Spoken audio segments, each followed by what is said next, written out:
আপনি কি আপনার মোবাইল ফোন দিয়ে পাসপোর্ট সাইজ ছবি বানাতে চান? তাহলে এই ভিডিওটি শুধুমাত্র আপনার জন্য। আজ আমি আপনাদের দেখাবো কিভাবে আপনি আপনার মোবাইল ফোন ব্যবহার করে খুব সহজে আপনি পাসপোর্ট সাইজ ছবি বানাতে পারবেন। চলুন ভিডিওটি শুরু করা যাক।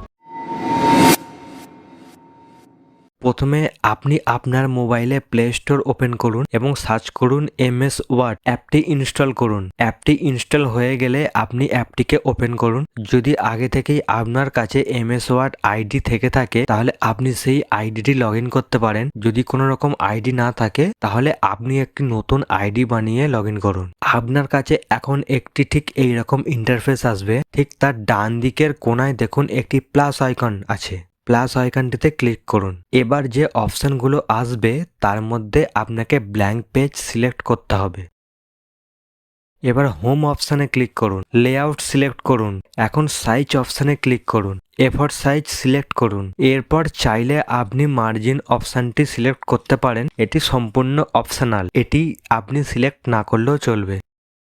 এবার আপনি যে ছবিটি প্রিন্ট করতে চান সেই ছবিটিকে আনতে হবে। লেআউটে ক্লিক করুন, ইনসার্ট সিলেক্ট করুন, পিকচারে ক্লিক করে মোবাইল থেকে ছবিটি ইম্পোর্ট করুন। এবার আপনাকে ছবিটির সাইজ ঠিক করতে হবে। তার জন্য ছবিটি আপনি সিলেক্ট করুন, সাইজ অপশানে যান। সাধারণত পাসপোর্ট সাইজ ছবির হাইট হয় 3.5 সেন্টিমিটার আর ওয়েথ হয় 2.5 সেন্টিমিটার। এটাই পাসপোর্ট সাইজ ছবির স্ট্যান্ডার্ড সাইজ। এবার ছবিটিকে আপনাকে বর্ডার দিতে হবে। ছবিটি সিলেক্ট করুন, স্টাইল অপশানে যান এবং 4 নম্বর বর্ডার সিলেক্ট করুন। র‍্যাপ টেক্সট অপশানে ক্লিক করে ইন ফ্রন্ট অফ টেক্সট অপশানটি সিলেক্ট করুন। এর ফলে আপনি ছবিটিকে যে কোনো জায়গায় সহজে সরাতে পারবেন। এখন ছবিটিকে সিলেক্ট করে কপি করুন, পেস্ট করুন। ছবিগুলোকে পাশাপাশি সুন্দরভাবে সাজিয়ে নিন। একই নিয়মে একটি লাইনে একাধিক ছবি আপনি বসাতে পারবেন।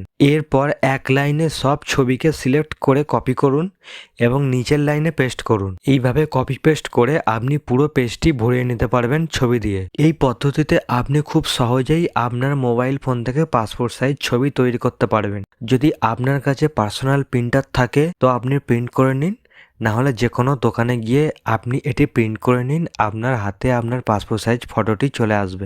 আশা করি আজকের ভিডিওটি আপনাদের অনেক কাজে লেগেছে। ভিডিওটি ভালো লাগলে একটি লাইক দিন, বন্ধুদের সাথে শেয়ার করুন। এই ছোট ছোট ইনফরমেশনগুলো বন্ধুদের সাথে শেয়ার করুন। ধন্যবাদ, দেখা হচ্ছে পরের ভিডিওতে।